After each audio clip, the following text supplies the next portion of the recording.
If you want to, maybe they've become a bit stale and you want to do something new with them, or maybe sometimes it's a matter of finding out or trying to see if someone's better suited to that role. Like The Rock, for example, comes to mind when The Rock was a white meat babyface as Rocky Maivia, and the fans hated him so much and they didn't buy the gimmick. And there's Rocky. Rocky is very adorable, adorable dog. But when the fans weren't buying into Rocky Maivia, and then he turned heel, joining the Nation of Domination and all that, it turned out he was a fantastic heel. So good at being a heel that eventually he had to turn face again because the fans found him to be so entertaining in this new role. And that happens too sometimes. I think the big thing with The Rock, and that's a very good one to bring up, is it was just such a shitty gimmick. When he was a babyface initially, yeah. Yeah, it was bad. My goodness, it was bad. There are ideas that you hear some wrestlers talk about as this was their original idea for me, and I'm like, no. Like they wanted to turn the Ringmaster into the Iceman Steve Austin. Yes. And they had him wear an ice suit like Mr. Freeze. Yeah. And he had the good sense to reject that idea. Yeah, he basically told Bill, he said point blank, Vince, that's the shits. Yeah. Which is wrestling for, I'm not doing that. That is a bad idea.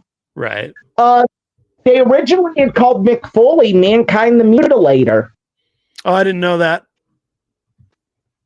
Yeah, and then Mick's like, well, that's a lot for me to get out. Why don't we just shorten it?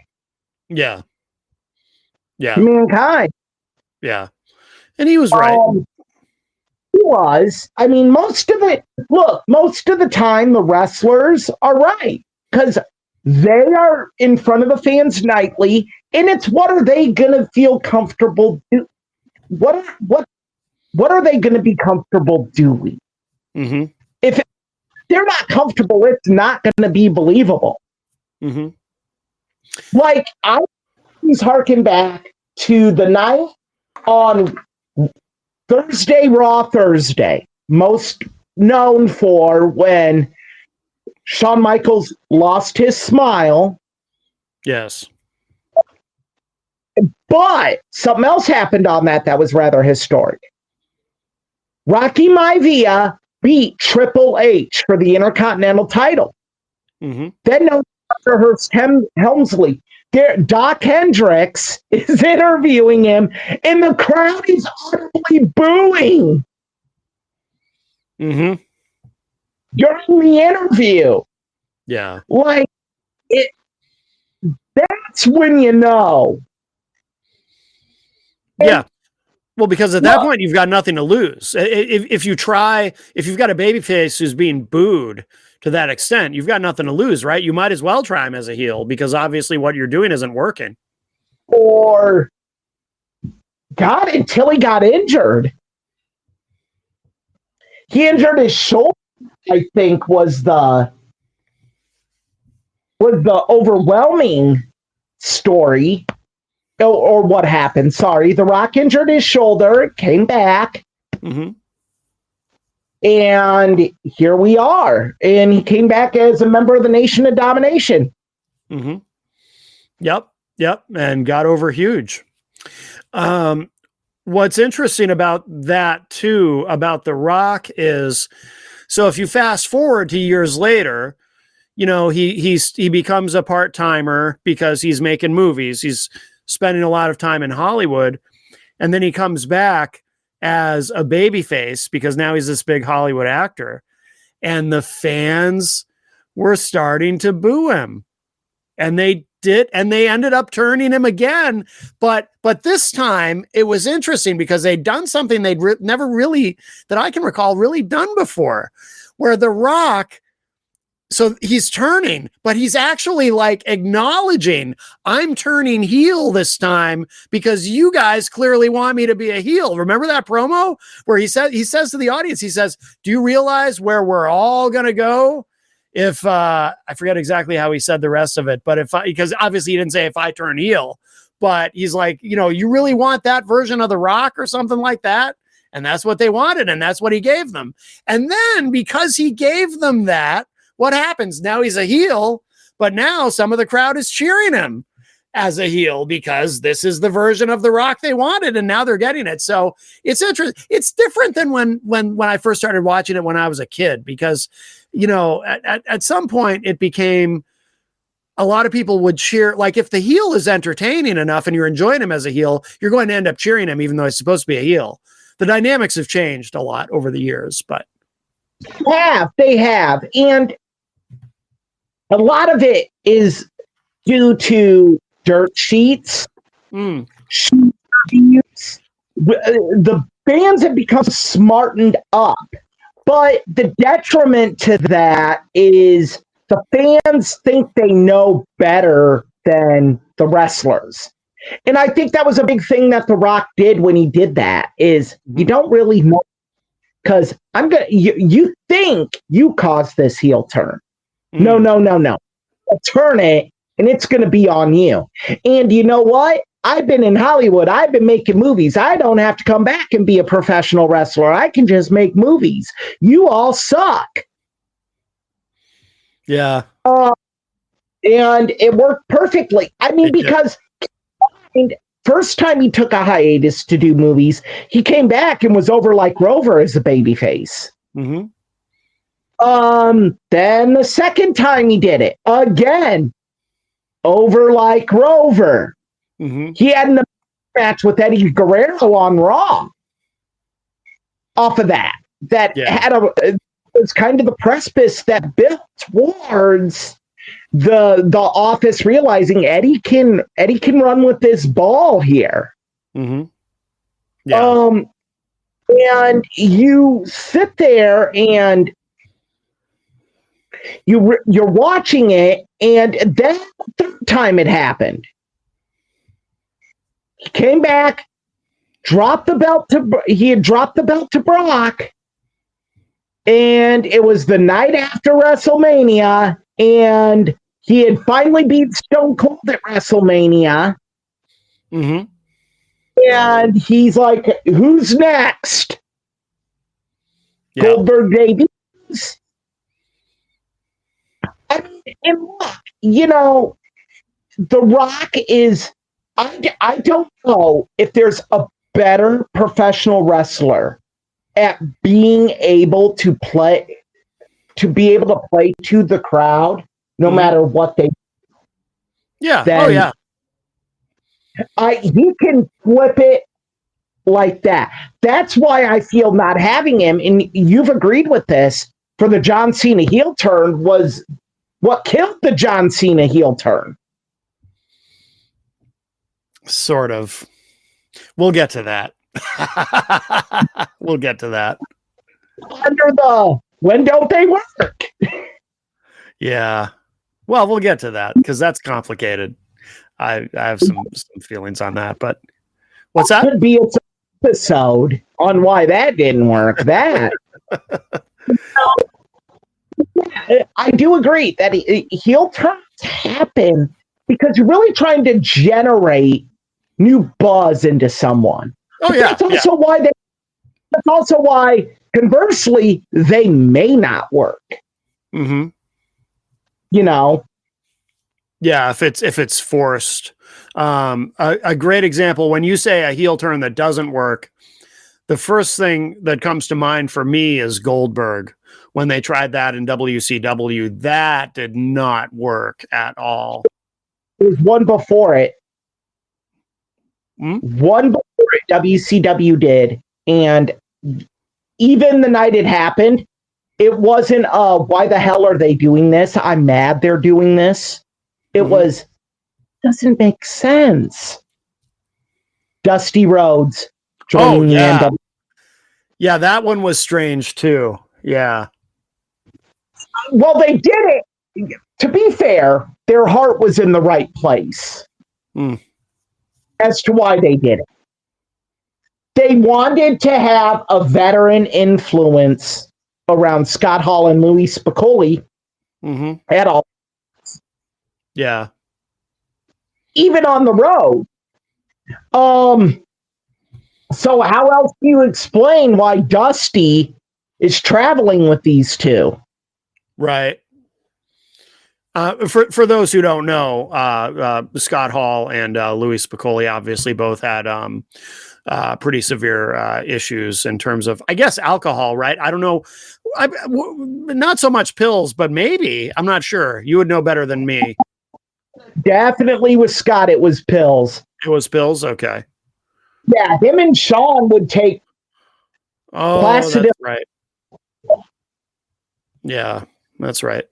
Yeah, the Dusty Rhodes one was strange. That was so bad. And then it was so bad that it was one of them that they just moved him back to the announce booth with no explanation.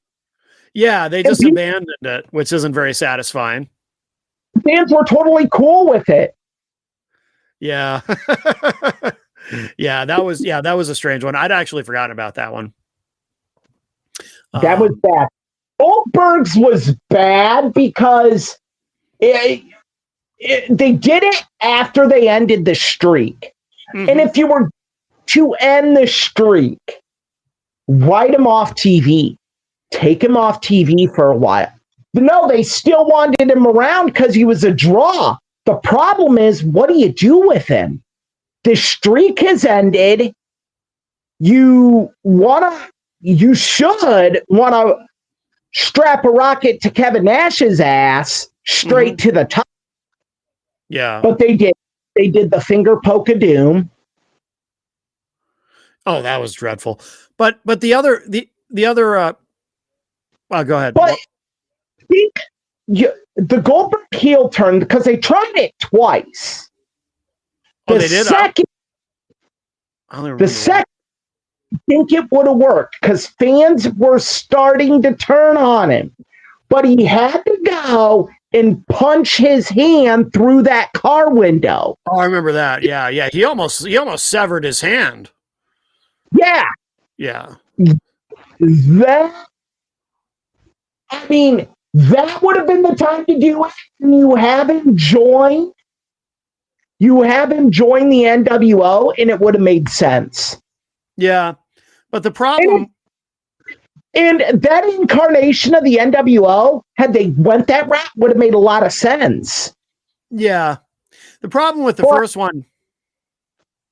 You had Goldberg got injured shortly after Brett got injured, ironically, by Goldberg. Yeah. So without Brett and without Goldberg, you had Steiner, Nash, and Jarrett. Well, the biggest problem with the first one to me was when I remember that the promo, the big promo, Goldberg comes out and we're going to hear from him now as a heel. And he goes, he says something like, "So everyone's asking me, why'd you do it? Well, I'll tell you why. Why the hell not?" And it's like, oh, that's great. Okay. I mean, that literally is what he said. And it's like, this is some lazy writing here. I mean, he never offered an explanation. It was stupid. Very, very stupid. And that's the interesting thing about it, is it never made sense. Yeah. It just was never done right. So do you have a favorite heel turn? Yeah, it's got to be Brett. Yeah. It's got to be Brett. When now I assume you're talking about the double turn with Austin that happened in the ring during their match. Is that what are you referring to that specifically? I assume you're not referring to any of the several, however many that happened in WCW where they had him turning almost as often as the Big Show. I assume you're not talking about that. I'm talking the Austin one, because that one, and then the next night, that promo he cut. Yeah. And then to come out and cut the promo with Owen and Davey in the middle of their match. Yeah. This was so awesome. It was. It was great. And that stare he gives, like that cold, callous stare, as Davey and Owen are hugging him. Yeah. Yeah. Oh, God, this is great. Yeah. Yeah. No, that was excellent, of course. My favorite. Mm-hmm. Hogan joining the NWO. Yep. Yep. Is so well. And one thing that I'll say about that is a lot of people have said that this is a detriment to it, but I think it actually made it better. It was a little nuanced part of it. Mm-hmm. What's that? A little nuanced part of it is when Hogan's walking down and Bobby Heenan on commentary goes, "But whose side is he on?" Yeah, I didn't care for that. Loved it because that was Bobby. Bobby for all these years had bashed Hogan and said he's stuff. If Bobby wouldn't have said something like that, I think it would have spoiled it. See, I think, I liked one of the things, I didn't like that he said that, but I don't think it ruined it by any means either. But I do think that one of the things that made the Hogan turn so effective was Bobby Heenan then on commentary, not just then, but week after week saying, Bobby Heenan, the classic heel manager, saying over and over, he'd say it every week, I told you who this guy really was all these years. I told you who Hulk Hogan really was, and you didn't listen, and I was right. And he was kind of vindicated. And that was a cool part that I think a lot of people missed. A lot of people missed that because nobody ever brings that part up. But that, to me, that's a key element in what made the Hogan turn so effective. If it wasn't for Bobby Heenan, I don't think Hulk Hogan would have been as over as he was. Yeah. Bobby Heenan, as much as the Iron Sheik and Roddy Piper jump-started Hulkamania, Bobby Heenan carried it. Oh, yeah. Because for it to be successful, you have to have that monster heel. And yes. A lot of the monster heels WWF had at that time, as it was in the 80s, you don't sit there and, how do I want to word this? They didn't have great mic skills. Mm-hmm. You had to have a mouthpiece with them. That mouthpiece for a lot of them was Bobby Heenan. Yes. Oh, yeah. Yep. Bobby Heenan is what really made the Andre Hogan feud work. Oh, yeah, absolutely. Yeah, because Andre couldn't talk much. And yeah. If it wasn't for Bobby, you don't have that precipice for Andre turning. Yeah. You have the person that was in Andre's ear. Oh, it was so great when Andre and Heenan walk out on Piper's Pit and Hogan's like, "What are you doing with this guy?" Oh, it was perfect. It was so well done. Signing. What's that?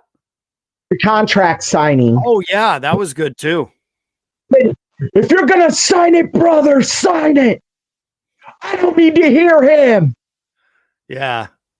No, the whole thing was so good. The match was shit, but the buildup was incredible. I mean, to me, that was just, and I was a kid, I was like, wow. I was just enthralled by all of it. Should we talk about John Cena? We can. Because there's a lot to unpack with that one. I think it goes back to my original point. Mm-hmm. About Cena. Mm-hmm. Is the original point I had with in regards to John Cena in the heel turn, or anyone doing a heel turn, I'm sorry, is the talent has to believe in it. Mhm. And I don't, John was fully committed to being a heel. Yeah, I think that hurt it. I think a key element of it was The Rock. In not having The Rock there after the heel turn killed it. Because the whole reason this started is The Rock wanted Cody's soul. right. But John sold his soul to The Rock. Right. But yeah, it just made the whole thing bad. So here's what I think, and this is, and we talked about it before. I'm definitely in the minority. I'm on an island on this. I know, within the IWC. I liked the heel Cena turn. Well, I loved I think everyone liked the turn. Like that moment. That moment was seismic. But I liked that. I don't agree that he wasn't committed. I think he was. But I think that what people didn't like, what a lot of people didn't like, I think they wanted Cena to be more sort of overtly evil, or they were looking for something that he wasn't quite giving us. And this is what I think I said this to you before. I'll say it again. I liked that he didn't overplay it. He underplayed it. And I thought that was cool. It's like when he came out and he said, what, you expect me to go back to my old music or have new music, or you expect different outfits or whatever, you get nothing. And that minimalism, I liked that whole thing. I think the promos were very good. Oh, you do? Okay. Yeah. I just think not having The Rock killed it. John Cena could have done anything. John Cena is a great mic guy. One of the best to do. Absolutely. Absolutely. But if you're going to have a person be a precipice for a heel turn, that person consistently be around. It helps. I think they could have gotten around that, though. I really do. And part of why I think if they needed to tweak, as much as I was enjoying it, I would have tweaked a couple things. One of them being, and I think because Cena is so good on the mic, he could have pulled this off. You know, if it really, because they didn't play up enough the element of spin it a little bit as, I didn't sell my soul to The Rock. I sold my soul to Hollywood. And they could have, even with The Rock not being around, they could have drawn on the past and said, you know, this is what they could have done. And Cena totally could have pulled it off. They could have had Cena out there saying, listen, I criticized The Rock all those years ago, but now I get it. Now I understand why the real reason he sold his soul to Hollywood. Now that I'm in that position, I finally get it. So now I'm doing the same damn thing and you all don't like it, but this is who I really am. Something like that. So even without The Rock around, if you adjust the narrative, he didn't sell his soul to The Rock. He's just following The Rock's example. He's now sold his soul to Hollywood. I think with that little adjustment, I think it would have worked better. But they didn't do that. And listen, when I see all the stuff he's doing now that he's gone back to being a babyface, it is all really good. I loved his match with AJ Styles. I get it. So maybe it is just as well that it didn't work out and they changed him back, because we are getting some really good stuff. But I will say this to everyone who says, oh, it was a failure, they should never have done the heel turn to begin with. I would just say this. Think about this. Even if you hated everything about it, if in an alternate universe says no John Cena heel turn, right? If they hadn't done that, we would have been deprived of an awesome moment, because Cena's heel turn, in my opinion, that moment, it was seismic. People were talking about it on par with the Hogan heel turn, and everything about it was so perfectly done. The way they zoom in on his face when he's hugging Cody and The Rock is looking at him and they make eye contact and Cena's expression changes and he goes from smiling to that sinister look. And Oh my God. It was so good. And if they hadn't gone for it, if they hadn't at least tried that, we would have been deprived of that amazing moment, which, by the way, got a lot of mainstream media attention. I'm sure you did. I know I talked to people. I heard from people who were like, hey, Matt, what's this all about? I saw something on the news about John Cena's a villain now, and I haven't watched wrestling in a long time, so I haven't kept up with what's going on. Tell me about it. I mean, we would have been deprived of all of that if they hadn't gone for it. Yeah, I had people come up to me at work and they're like, what'd they do with John Cena? Yeah. Isn't that cool? But you then have to, I felt anyway that I had to go into nuances of the business. It's a lot to explain. Like if you're talking to somebody who either has never really been into wrestling or they just haven't watched it in a really long time, it is a lot to explain to somebody. Yes. It's a lot to get into at the water cooler. Yeah. Yeah. So well, we only have a 15-minute break. Right. Well, why would they do that? Well, he's retiring, but wrestling's fake. Well, yeah, it is a lot to get into.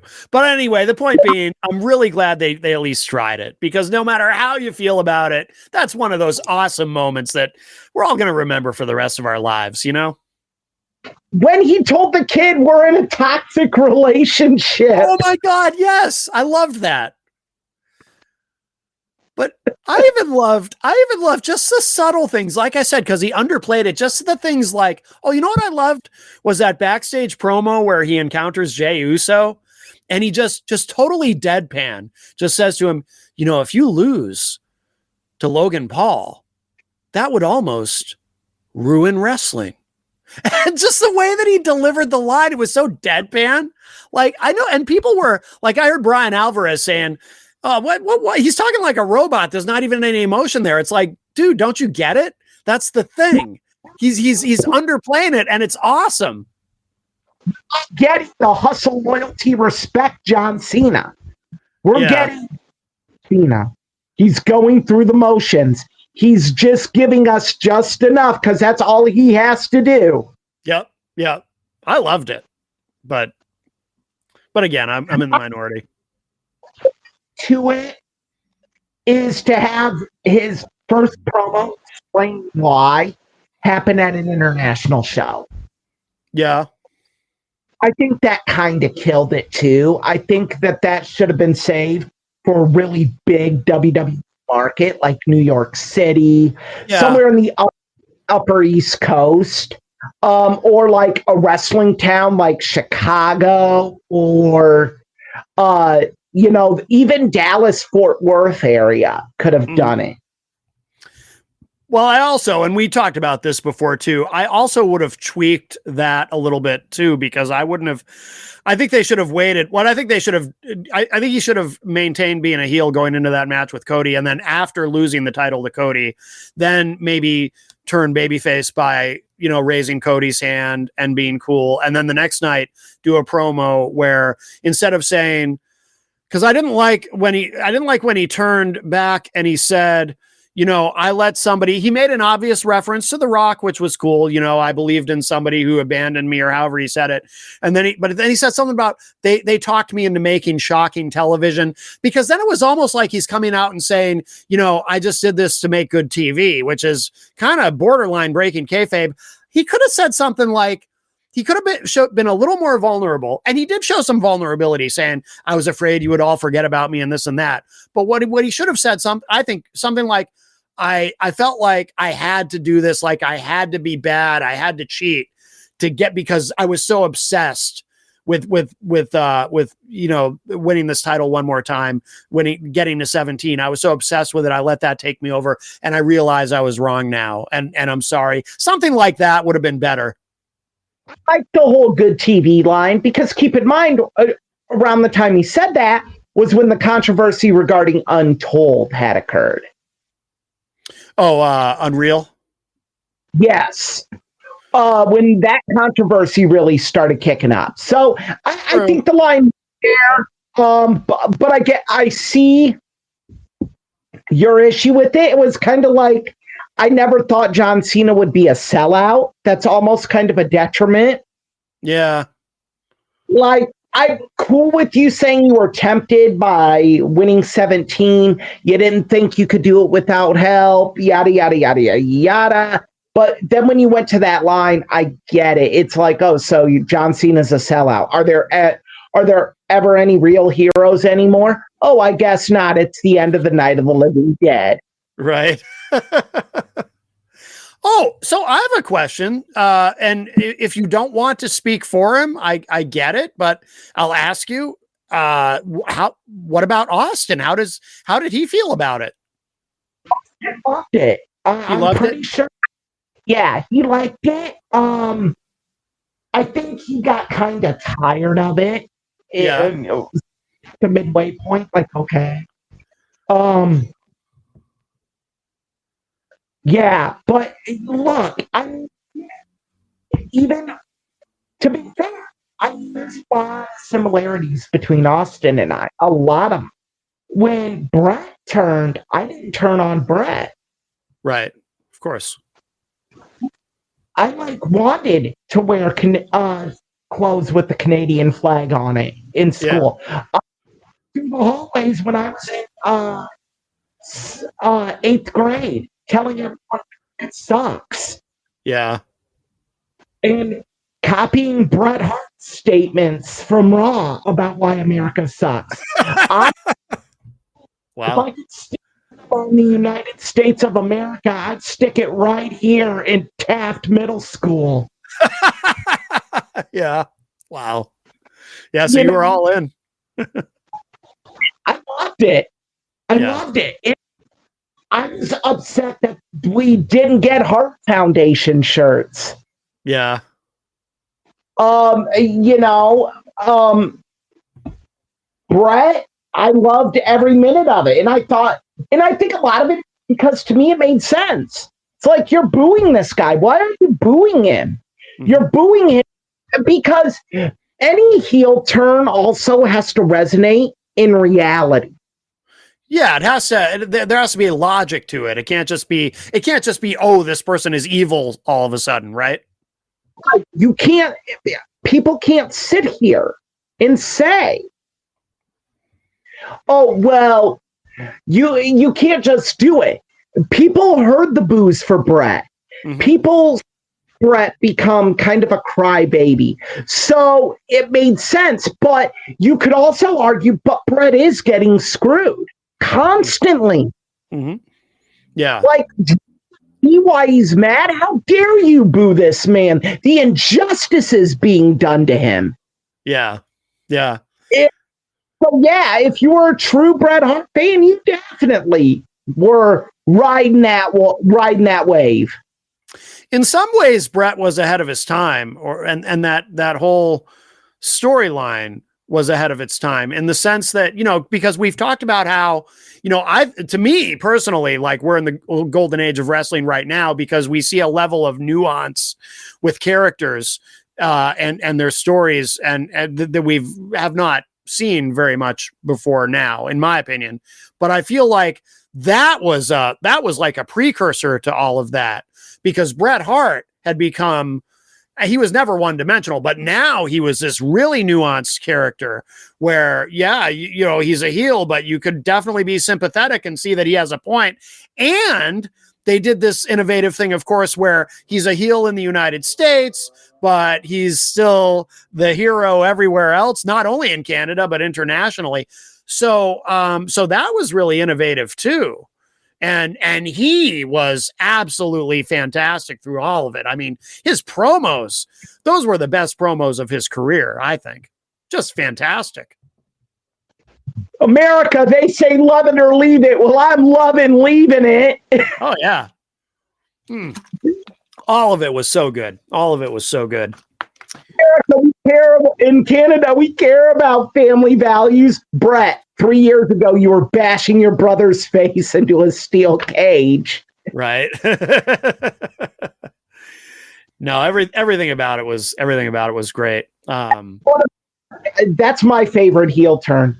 Is Brett.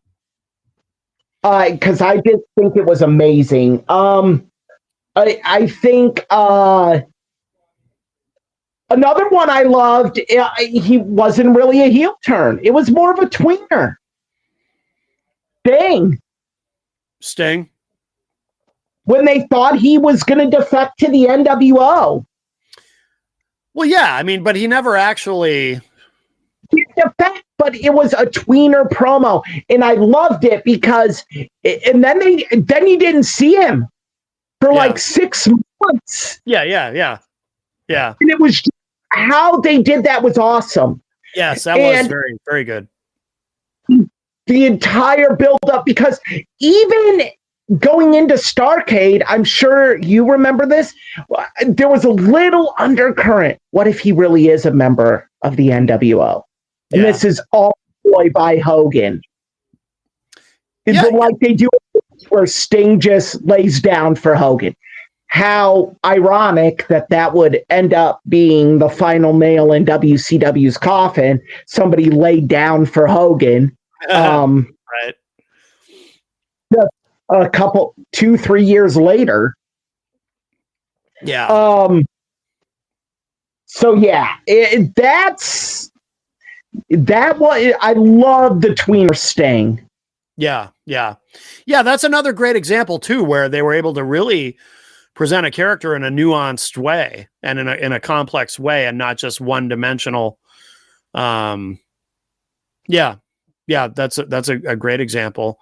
Any other notable heel turns we haven't talked about?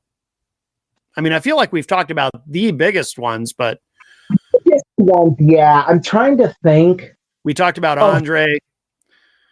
One that never just went over like the Titanic hitting an iceberg. Stone Cold Steve Austin.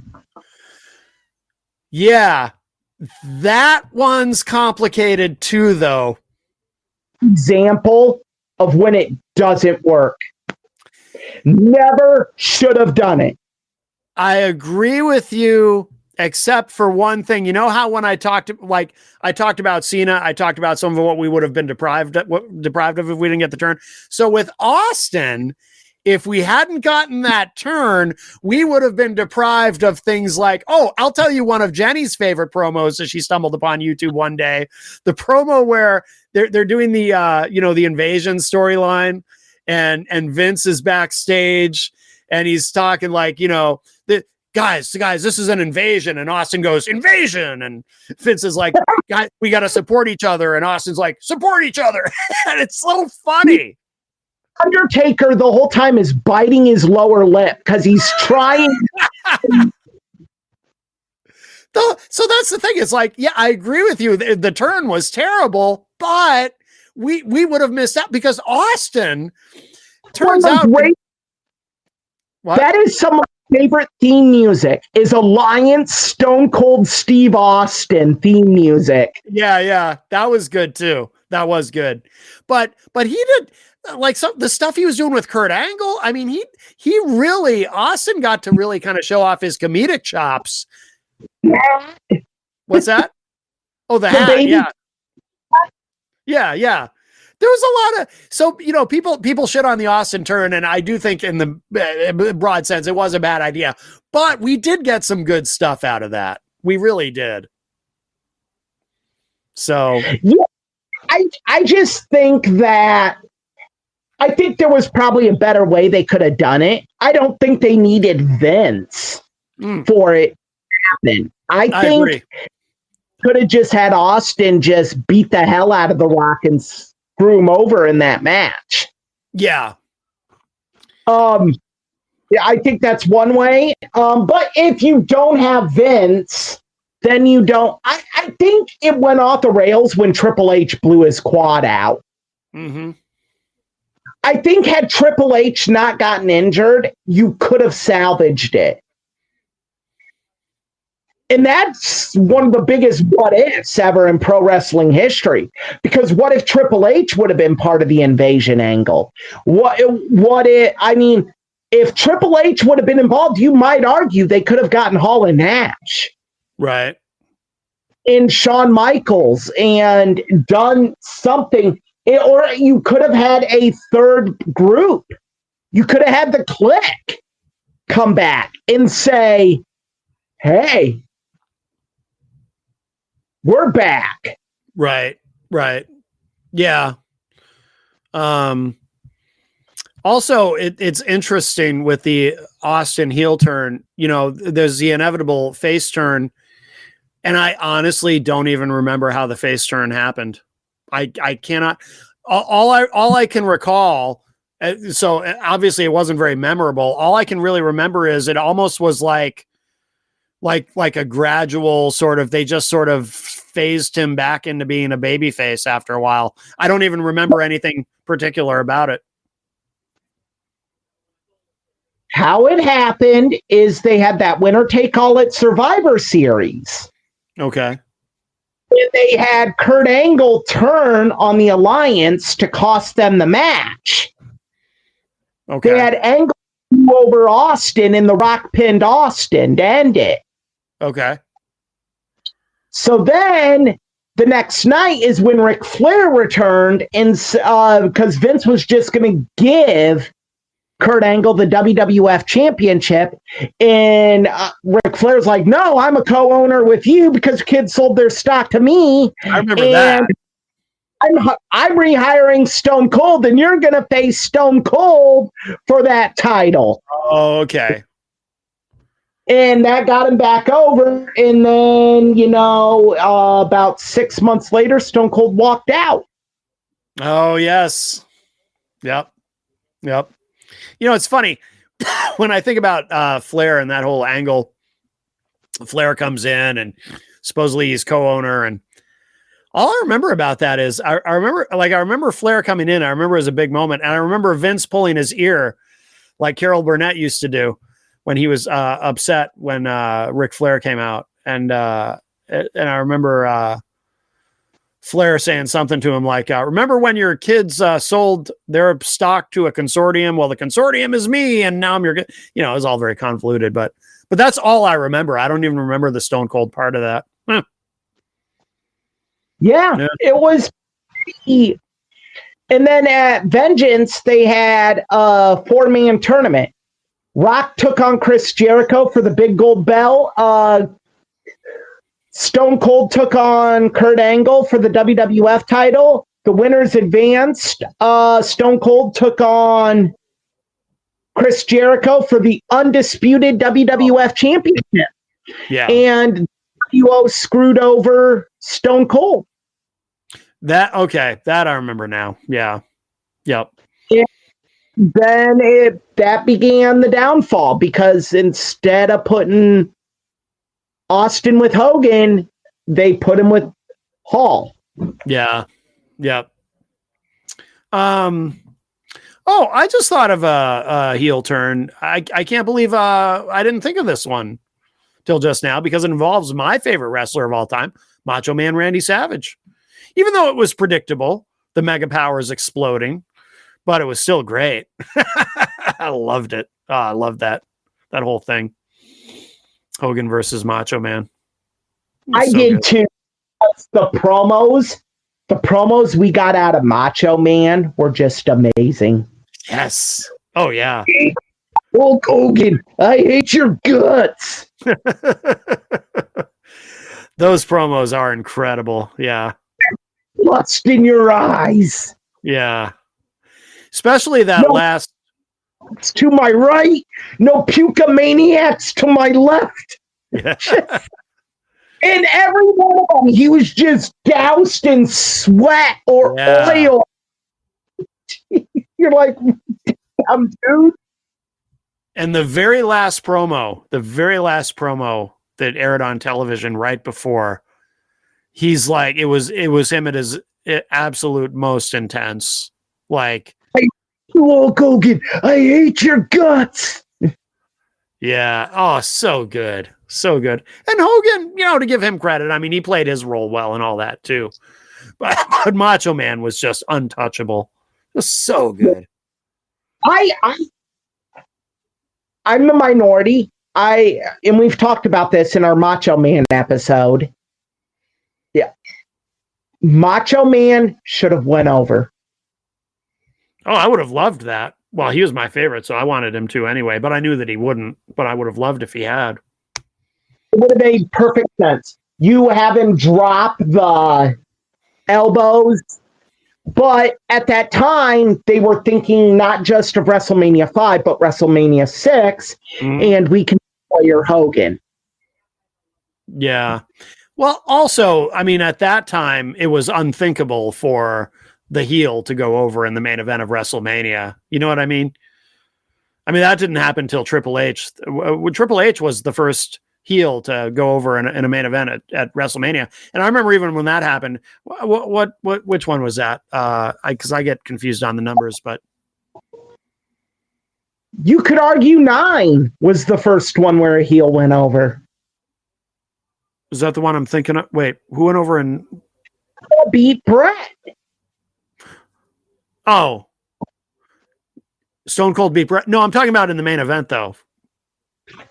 At WrestleMania 9 at Caesar's Palace, Yokozuna beat Bret Hart for the WWF Championship. Oh, I'm sorry, Eric. Your mic cut out a little bit. I thought you said I thought you said something else. Oh yeah. Well, yeah, but that doesn't. But you still have Hogan come out and send the fans happy. And over in the main event. Well, that's true. That's true. But you know what I mean. When the final image of the show is a heel victorious. I mean, Triple H was the first one. That was WrestleMania. That was WrestleMania 2000, wasn't it? I'm trying to think because I watched every WrestleMania. Yeah. So I'm trying to think back. 9, 10, Brett, 11. 11 was Lawrence Taylor because Lawrence Taylor was in the main event that year. Yeah. With Bam Bam Low.